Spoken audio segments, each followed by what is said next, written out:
Krishna Chaitanya. Hare Krishna, Krishna Krishna, Hare Hare, Hare Rama, Rama Rama, Hare Hare, Hare Krishna, Krishna Krishna, Hare Hare, Hare Rama, Rama Rama, Hare Hare. Been a little hectic the last few days. It's probably not just me. It's this time of year. It's in the air.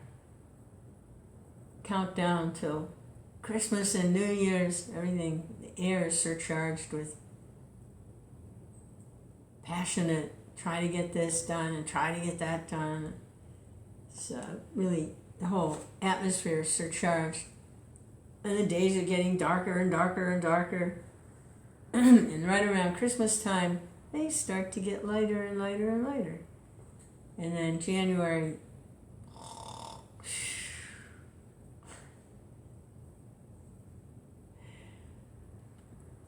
I really miss not being able to read anything for the last few days. It's just been too busy. But we're going to put an end to that. We're going to read something now. And it's the Ramayana.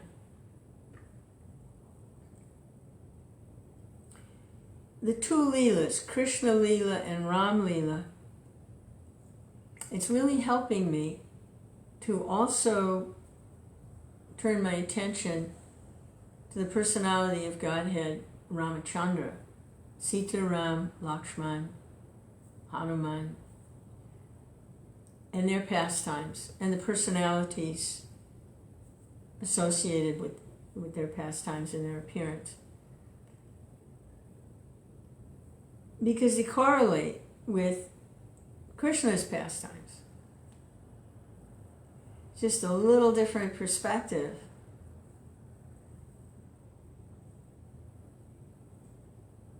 Because it's Krishna. Lord Ramachandra is Krishna. And he appears with three brothers. Lakshman, who's a manifestation of Balaram. In Ram Leela, he appears as the younger brother. In Krishna Leela, he's the older brother.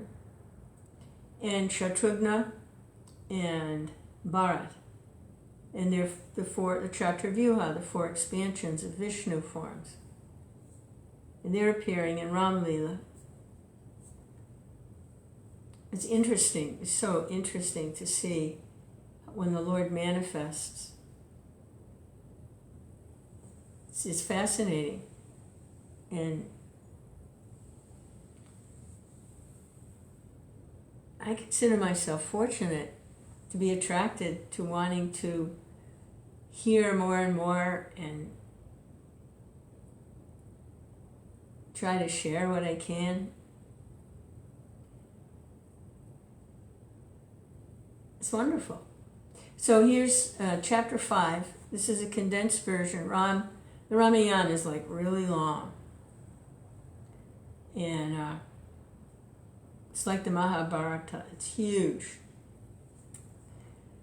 So this is a condensed version. It captures the action nicely. And the personalities are pretty clear as they're being described. So to this point, Vishvamrita Muni, very, very powerful. He used to be a king, powerful king, and then he became determined to become a Brahma Rishi, which is even more powerful than being a king. And he succeeded after many different exploits and adventures. A lot of failures, but he finally made it. So he has shown up at the palace of Dasarath, who his queens have given birth to the Chaturvyuha, Ram, Lakshman, Shatrughna, and Bharata. So Vishvamrita showed up at the palace. He has a request. There are some Rakshashas. Now Rakshashas are cannibals. They eat people. They're very vicious personalities, very vicious and dangerous Rakshasas.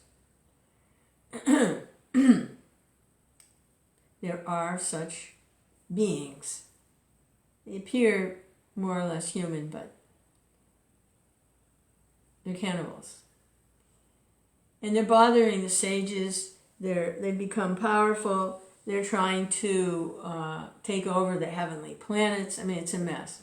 So Vishwamrita has come to Dasarath's palace to ask for his eldest son, Ram, to accompany him, and they will destroy these Rakshasas. Now, Ram's only 16 years old. Dasarath was frantic. But I'll go with you, with my army. I have my army. I'll go with you. No, he's only 16. He doesn't. But Vashishta, who was advisor to Dasarath, explained that it's for Ram's benefit to go with Vishwamrita on this adventure here, that to let him go. It's for his benefit. It's for him, his glorification. It's a pastime. Okay, so the last scene, the description that when Vishwamrita took Ram to go and fight these Rakshasas, his younger brother Lakshman also went. So, here's the description. The picture of the two handsome princes, Ram and Lakshman, marching out to their first adventure under the guardianship of a great rishi who had also been a renowned warrior, a teacher who could create a new world. He actually became so powerful he was creating a whole other universe until he was stopped. And beside him, head erect, two princely pupils born to end the Rakshasa race. With swords of victory hanging from their waists, bows and quivers mounted on strong shoulders, they moved, each like a three-headed cobra with uplifted hood. Shri Ram Jai Ram Jai Jai Ram, Shri Ram Jai Ram Jai Jai Ram.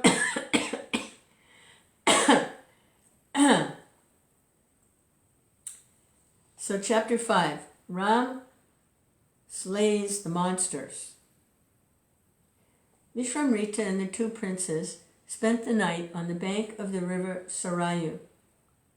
Before retiring, Vishwamrita initiated the princes into two secret mantras, Bala and Atibala, which had the virtue of guarding them from fatigue and harm. They slept on the verdant bank that night, and rising at dawn proceeded on their journey. They reached Kama Ashram in Angadesh. After presenting the princes to the rishis there, Vishwamrita recounted to them the history of the ashram. This, he said, is the place where Lord Shiva was long engaged in austerities. It was here that the foolish god of love, Manmata, aimed his arrow at Shiva and was turned to ashes by his wrath. Hence, this place is known as Kama Ashram. So Kama is, I think Kama refers to like Cupid, or lust, the god of lusty desires. Kama Ashram. They were the guests of the rishis that night, and the following morning, after performing the usual rites, the sage and his pupils set out on their journey and reached the Ganga. They crossed the river on a raft, got ready for them by the rishis. In midstream, the princes heard a noise and asked Vishwamrita what it could be. He explained to them that it was the sound of the Sarayu flowing into the Ganges. The princes paid silent homage to the confluence of the two holy rivers. A river or a hill, a tree or cloud, Indeed, any object of beauty may raise one to contemplation of the Supreme Being and silent worship of Him. In particular, sacred rivers, temples, or images which have for generations been the objects of devotion and worship possess this power in a special degree in virtue of the sacred thoughts they have witnessed and absorbed as garments retain perfumes. So I don't know if that is coming from the actual Ramayana or if our inspired translator has gotten a little poetic. But that's that. Having crossed the Ganges, Vishwamrita and the princess made their difficult way through a dense forest made dreadful by the reverberating roar of wild beasts. This, Vishwamrita said, is the Dandaka forest, which is now a terrible forest, was once a well-peopled country. This is the story of the Dandaka forest. Once upon a time, Indra was contaminated by sin, having killed Vritrashura, and had therefore to exile himself from the world of the Devas. The Devas set to themselves the task of cleansing Indra. They brought waters from the sacred rivers and bathed him to the accompaniment of mantras. The waters which cleansed Indra flowed into the ground and circled the earth and the land to become tremendously fertile. All dead things, rotting corpses or stinking garbage, then returned to the earth, are transformed into things of beauty, such as fruits and flowers, and the wholesome things that nourish life. Such is the alchemy of Mother Earth. Vishwamrita continued, for a long time people lived here happily, till Tatika, the wife of Sunda, a yaksha, and her son Maricha wrought havoc and changed this into the dreadful wilderness it is now. They're still in this forest, and none dare enter it for fear of Tatika. She is equal in strength to a score of elephants. I have brought you here to rid the forest of this great enemy. There's no doubt that this monster, who is a source of trouble to the rishis, will be destroyed by you. Ram, who listened to this, asked the sage, you say she is a yaksha. I have never heard that yakshas are particularly strong. What is more, how does a woman happen to possess such mighty strength? Vishwamrita replied, you're asking a very pertinent question. Her strength comes from a boon granted by Brahma. There lived a yaksha by the name Suketu. Having no progeny, he performed tapas and won a boon from Brahma. You will have a beautiful daughter of great strength of body, but you will have no son. Suketu's daughter, Tatika, beautiful and strong, was married to Sunda, a yaksha, and their child was Maricha. Sunda at one time incurred sage Agastya's curse and died. Okay, so this is Mahabharata gets complicated like this too. It's like it goes all around. Okay, so Suketu lived in this place where the Dandaka forest is now. It was just a populated place. He didn't have any children. He formed tapas, and he got a boon from Brahma. You'll have a beautiful daughter. She was married to,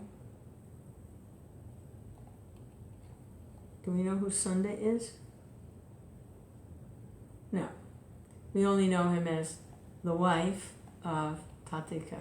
The husband of Tatika. Okay. So he died early.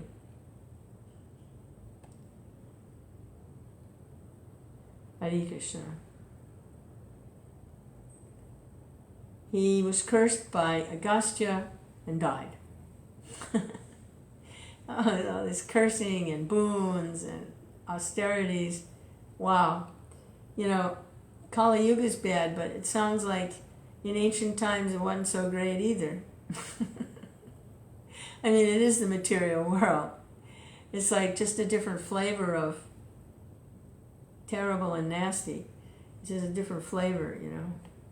So instead of vanilla, it's strawberry, you know. Cursing and counter-cursing and powerful. And all right, so he got Agastya angry, and Agastya cursed him, and he died. Provoked by this, Tattika and Maricha, the little son, pounced on Agastya, who cursed them to be monsters living on the carcasses of men. Oh boy. So Tattika is now an ugly monster. Don't mess with the sages. Don't mess with devotees. This is like similar to offending devotees. There's things that happen offend devotees.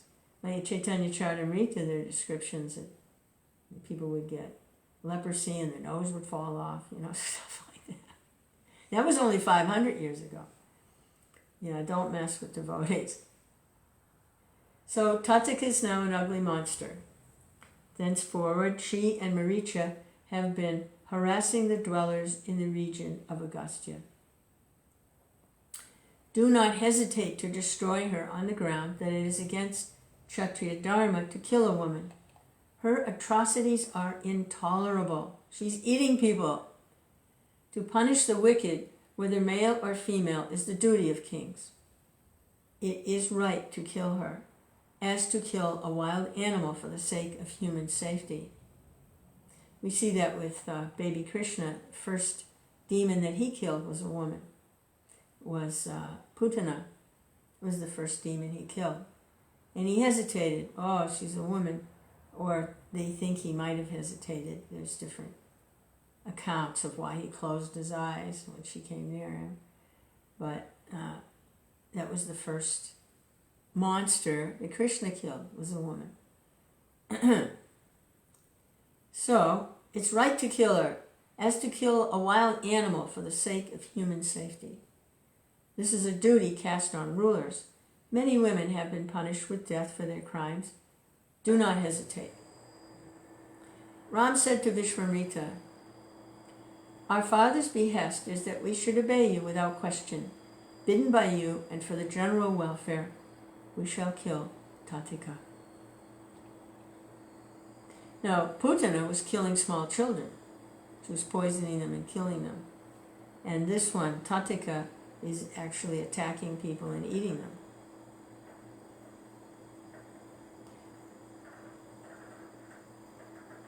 Hare Krishna. Sometimes Putana is compared to, Bhaktivinoda I think discusses it, to like a false guru. Hare Krishna. So saying, after Ram said that, he strung his bow and twanged it till the forest echoed to its shrill note, and the wild animals scattered in all directions in terror. So he's twanging his bow, and it's making a huge shrill sound. All the animals are running away. It reached Tattika in her fastness, filling her with amazement at the audacious intruder who dared enter her domain. Raging with anger, she came in the direction where the sound came and sprang on Ram. The battle began. The prince at first thought of cutting off the limbs of the monster and sparing her life. But Tattika attacked fiercely, and rising in the sky, she rained stones on Ram and Lakshman. The two princes defended themselves against the attack. The fight continued, and Vishwamitra cautioned Ram against delay in dealing the death blow to the monster. She deserves no sympathy, he said. The sun is about to set, and remember that at night Rakshasas grow stronger. Do not delay to slay her. Thus advised, Ram decided on killing Tattika and pierced her chest with a deadly arrow, and the huge, ugly monster fell down lifeless.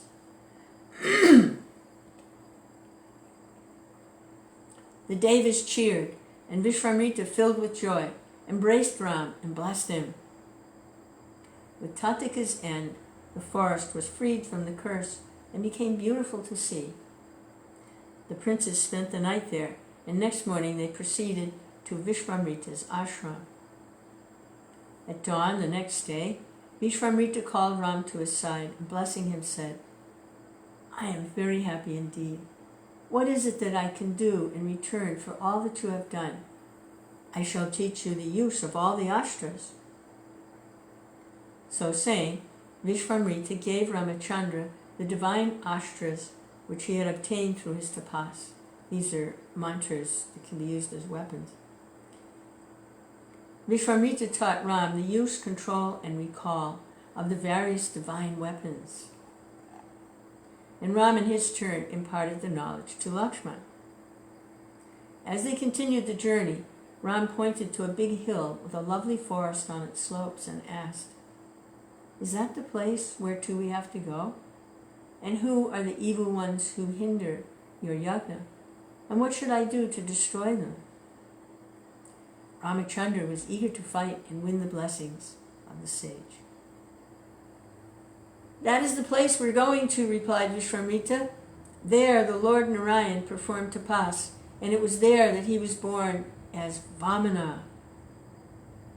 It goes by the name of Siddha Ashram Mahabali, goes by the name of Siddha Ashram.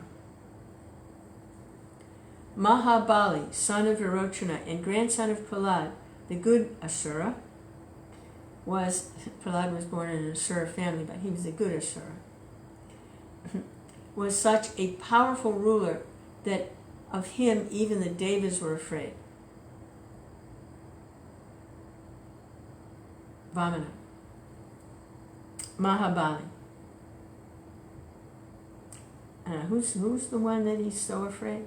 Mahabali, the son of Virochana, the grandson of Prahlad, the good Asura, was such a powerful ruler that even the Devas were afraid of him. Okay, so we're talking about Bali Maharaj. Mahabali had by his deeds acquired the power of Indra himself, Kasyapa, and his spouse Aditi, of whom all the gods were offsprings. Yeah, it's described in Bhagavatam, I think 4th canto, 3rd canto, that in the beginning of the universe needed to be populated, that the demigods were born from Kasyapa and Aditi.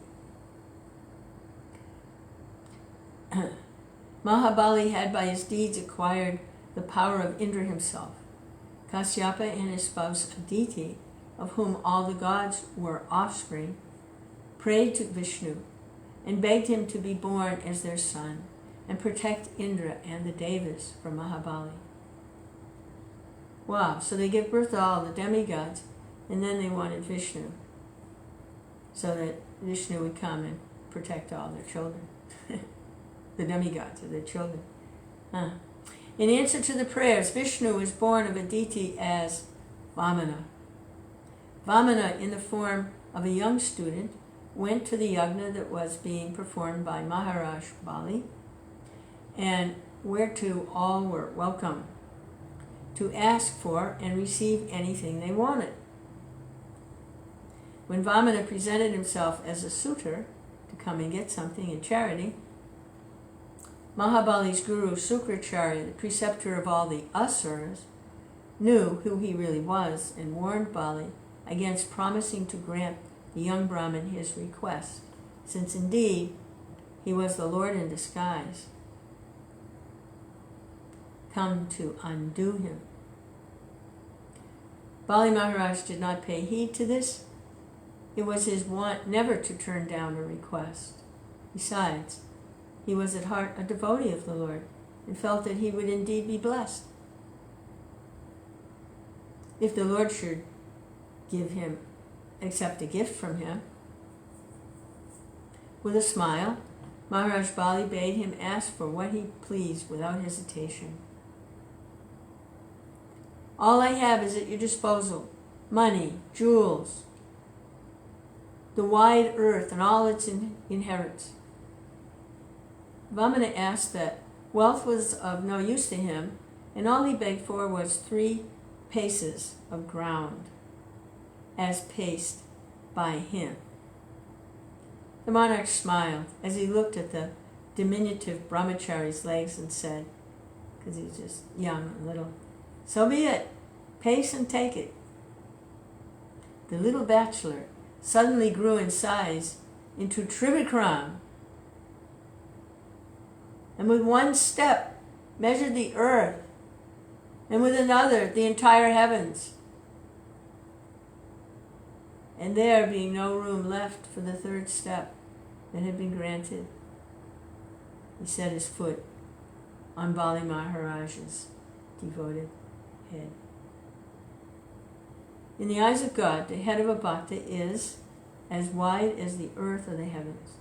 And Bali Maharaj, whose head was blessed by the touch of Narayan's foot, became one of the 7 immortals of the world. Hare Krishna. After narrating the story of Bali Maharaj, Vishwamrita added, so this is the place that they're at. It's called Siddha Ashram, and this is, so he's recounting this pastime. After narrating the story of Bali Maharaj, Vishwamrita added, this is where at first Narayan and later Kashyapa performed tapas, resulting in the incarnation of God as Vamana. In this holy place I live. And here the Rakshasas come and obstruct our worship and our austerities. Your coming here is to end this evil. So that's where Vishwamrita lives, in that ashram. The arrival of Vishwamrita and the 2 princes was a signal for rejoicing at the ashram. The rishis offered water and fruits according to custom. Ram told Vishwamrita that he might begin the preparations for his yajna immediately, and Vishwamrita took the vows that very night. Getting up very early the next morning, the princes went to Vishwamrita and asked when the Rakshasas were expected, so that they might hold themselves in readiness to receive them. Vishwamrita was under a vow of silence. He could not answer, because he'd begun preparations for the yajna.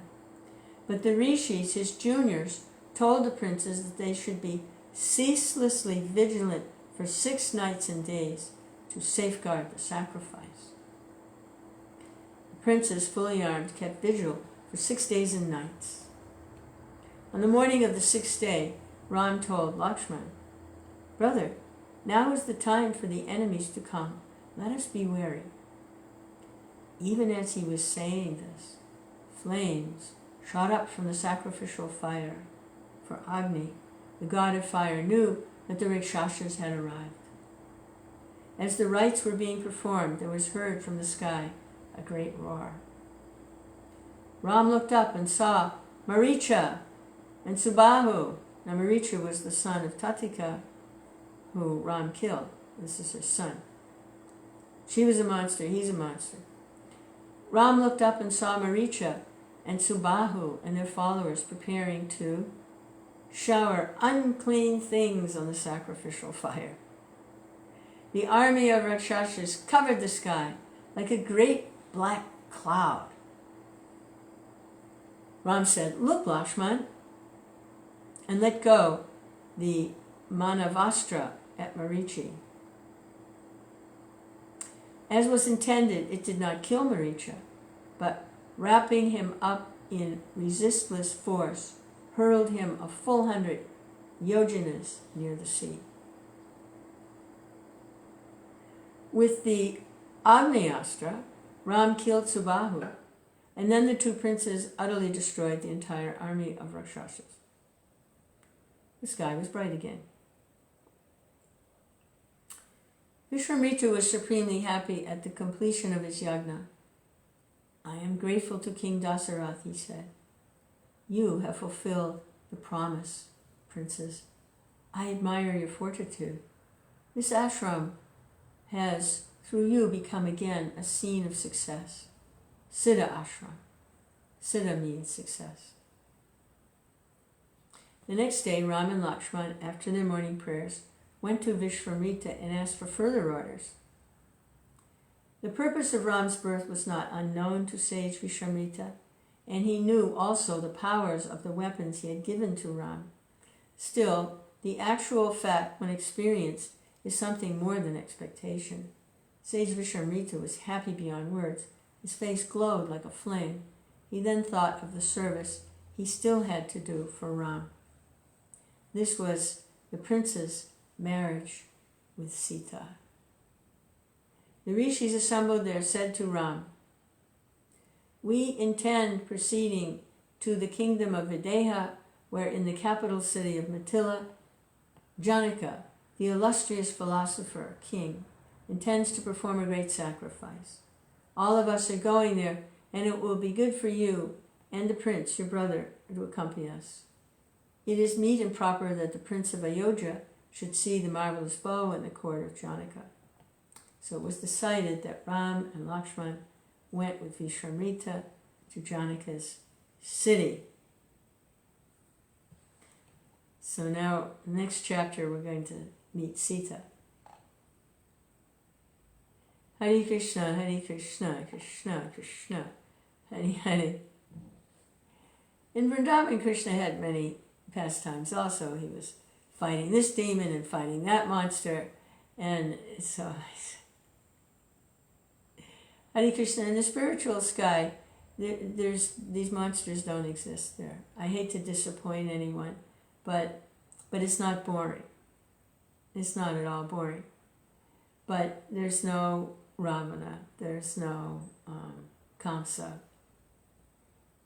Hare Krishna. This is when Krishna manifests and incarnates in the material world, then these pastimes take place. At least that's my understanding. I was like, well, isn't it kind of boring? There's, no danger. I got a little hint from one devotee when I asked this question. It was kind of like, they didn't go into great detail because the other devotees that were assembled there, they were discussing something else, but I threw that out there. And he just gave like a little tidbit from his, on the spur of the moment, that everything's there, all the different moods are there, and the mood of separation is there also. It's not that Krishna leaves Vrindavan to go to Mathura to kill Kamsa, because there's no Kamsa. That's when he manifests here. But the mood of separation is there because they, like for instance the gopis, they can't bear to be separated from Krishna even for a moment. And he goes out into the field, and he's out there all day with the cowherd boys, playing games and stealing each other's lunch and doing the things that children do. Hare Krishna. So that feeling of separation is there.